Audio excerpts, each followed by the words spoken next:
అదే RTV app వార్తల్ని క్షణాల్లో చదివే అవకాశం ఉంటుంది. ఒక న్యూస్ పేపర్, ఒక టెలివిజన్ ఛానల్ మీ చేతుల్లో ఎప్పుడూ ఉంటాయి. టాయిలెటరీకి సంబంధించినటువంటి నిధులు కానీ అన్నిటికీ కూడా సక్రమంగా వాళ్ళకి టైంకి వచ్చేటట్టుగా, ఈవెన్ డైట్ బిల్స్ కూడా సక్రమంగా నిధులు వచ్చేటట్టుగా రిలీజ్ చేస్తూ ఉన్నాం.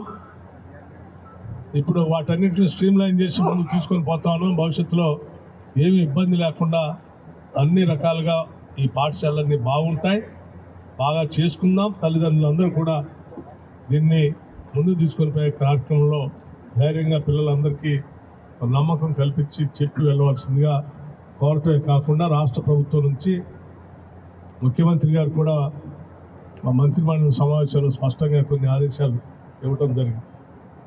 ప్రతి మంత్రి, ప్రతి శాసనసభ్యుడు, ప్రతి కలెక్టర్ కూడా, ప్రతి డిఎంఎన్హెచ్ఓ కూడా నెలకు ఒకసారైనా కంపల్సరీ హాస్టల్స్, రెసిడెన్షియల్ స్కూల్స్లో బస చేయాలి. ఆడిపోయి భోంచేసే వాళ్ళ పిల్లలతో కలిసి, వాళ్ళతో కలిసి.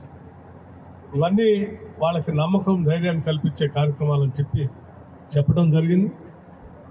వీటిని కూడా భవిష్యత్తులో పాటిస్తామని చెప్పి మీ అందరికీ నేను సవినయంగా మనవి చేస్తూ, ఈ పాఠశాల చాలా గర్వకారణమైనటువంటి పాఠశాల. 1983లో జీవన్ రెడ్డి గారు ఆ రోజుల్లోనే మరి గురుకుల పాఠశాలను శాంక్షన్ చేసి ఇక్కడ తీసుకొచ్చారు.